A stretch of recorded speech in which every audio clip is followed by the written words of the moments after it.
how to fall asleep easily, and how to make sure that the sleep we have is of sufficient duration and quality. Now, what if you wake up in the middle of the night? This is a very common occurrence. And there are two general themes around waking up in the middle of the night that one can use tools to counteract. The first theme is if you're somebody who is tired in the evenings and you're kind of pushing yourself to stay awake. So you're going to the party or you're pushing yourself to study or work when in fact you'd like to get into bed at 8:30 or 9, and then you're falling asleep around 10:30 or 11 and waking up at 2:30 or 3 in the morning and you can't fall back asleep. Chances are that your melatonin pulse was initiated early in the night, so that melatonin pulse started probably around 8:30 or 9, but you're staying up, you're battling that melatonin. And then sometime around 2:30 or 3 in the morning, that melatonin is no longer present at sufficiently high levels in your bloodstream, and you're waking up. You're getting your morning cortisol pulse shifted into those wee hours of the morning. You may not like this advice, but one of the things that you can do to offset that is to simply go to bed earlier. By going to bed earlier, you're going to get the longer duration of sleep. But I realize that there are social reasons and work-related reasons why going to bed at 8:30 or 9 is not necessarily beneficial to your life.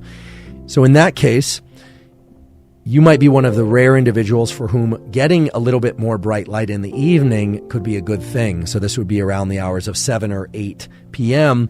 And in that way, causing that pulse in melatonin to be delayed because, again, light inhibits melatonin. Now, the other thing is many people wake up in the middle of the night because of anxiety or because they have to use the restroom. It's perfectly fine to flip on the lights, but keep the lights dim. But if you flip on those lights, try and flip them off as soon as possible and try and get back into bed. And if you have trouble falling asleep again and you absolutely need to sleep, that's where these NSDR, these non-sleep deep rest protocols, can really be beneficial. Even though the NS, the non-sleep part, might make you think that they will prevent you from falling asleep, rather than trying to fight your mind, trying to fight anxiety, which is always a terrible thing to do. I always say it's very hard to control the mind with the mind. Look to the body, and that's what NSDR scripts do. Things like Yoga Nidra, even the sleep hypnosis done in the middle of the night if you wake up and want to fall back asleep, oftentimes will help you fall back asleep immediately.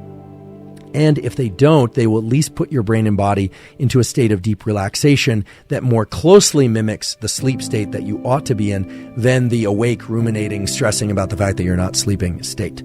So if you wake up in the middle of the night, really try and get back to sleep. And if you can't do that by doing, for instance, long exhale breathing, which can work, use some other tool of the body to shift the mind. And the tools that I'm recommending are of the non-sleep deep rest variety.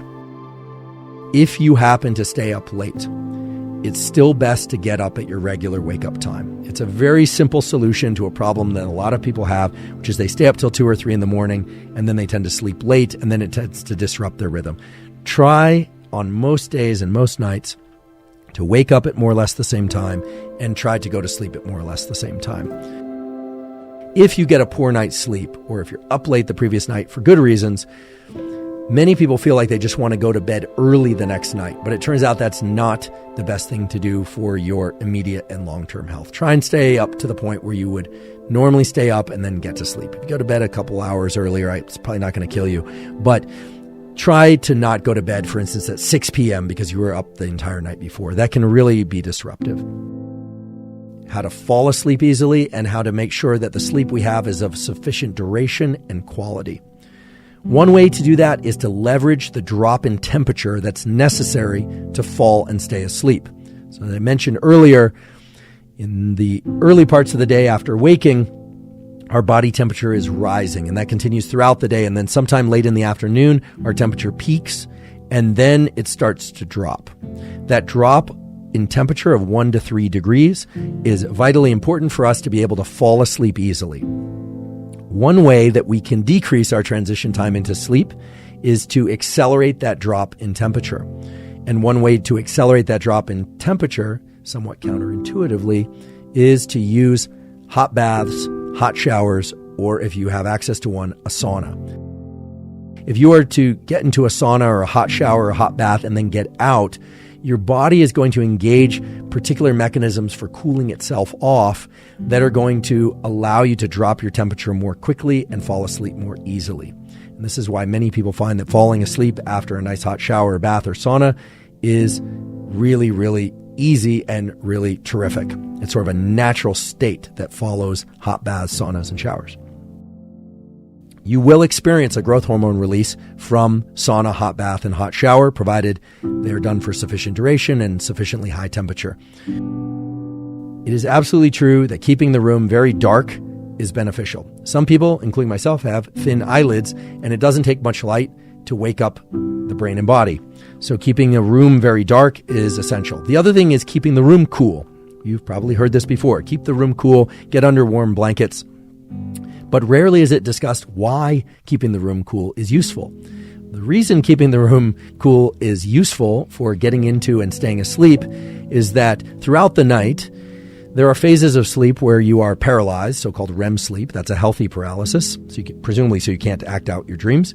But there are portions of the night where you can move. And one of the more important movements that you do in the middle of the night is put your hand out or your foot out, or you take your face out from under the covers as a means to cool yourself. And you do this while you are asleep. If you are in a cool room, you can put yourself under the blankets to stay warm. And then if you want to cool off, you can simply remove a limb or you can toss the covers off entirely. However, if you are in a room that's too warm, it's very hard to cool off. You would need a bucket of ice water or to get up and turn on the air conditioning or something of that sort, or turn on the fan. So it's a simple but non-trivial way in which we can improve our entrance to sleep and staying asleep. So keep the room cool or cold and get under warm blankets. I do enjoy food very, very much. And so my dinner is carbohydrates and some protein. So maybe some chicken or fish or something like that, maybe some eggs, or sometimes just pasta or just rice and vegetables. And that's because I enjoy those foods, but also because I want to increase the amount of serotonin in my brain so that I can actually fall asleep that night. Many people who are on low carbohydrate diets struggle with falling and staying asleep. And that's because it's hard to achieve heightened levels of serotonin, which are necessary to enter sleep. I should also mention that melatonin and serotonin fall in the same pathway. They are related hormones and neuromodulators. We won't go into their biosynthesis now, but essentially what we're talking about is a system that's biasing us towards rest and relaxation as opposed to wakefulness. You might ask, well, can't I just take serotonin? Can't I just take 5-HTP or a precursor to serotonin or tryptophan? And indeed you can. However, many people, including myself, find that when they supplement with serotonin in the evening or at night, that can cause problems in the architecture or the structure of sleep. It can cause a lot of people, including me, to fall asleep very fast, sleep very deeply for 3 or 4 hours, and then wake up and have a terrible time falling back asleep. And that effect, at least for me, can last several days. It's really disruptive. So I don't like to supplement with anything that is directly dopamine or a precursor to dopamine at any time, or directly serotonin or a precursor to serotonin. Rather, there are other things that can enhance the transition to sleep safely. But the evening meal consists largely of carbohydrates for that specific purpose of generating a sense of calm.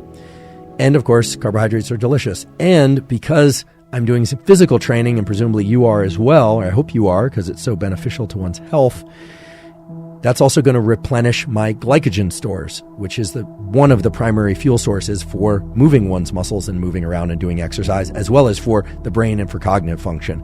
So low carbohydrates throughout the 24-hour period are not something that are attractive to me. I realize that some people will do much better on a low carbohydrate or even ketogenic diet, but for me, and I do believe for most people, creating a situation of maybe fasting and then low carb or no carb diets for states of alertness and focus at one portion of the day, and then ingesting starchy carbohydrates for sake of inducing rest and relaxation is a at least scientifically, rationally based protocol. It's grounded in real neurochemistry. It's grounded in things that we can point to and say, this food substance, this thing can support my brain, not directly because it's some magic substance that's going to make all my neurons extremely robust, but rather it's going to support sleep, which is perhaps the foundation of all mental and physical health. In fact, we can point to sleep as the primary way in which we can ensure our overall health, including our brain health.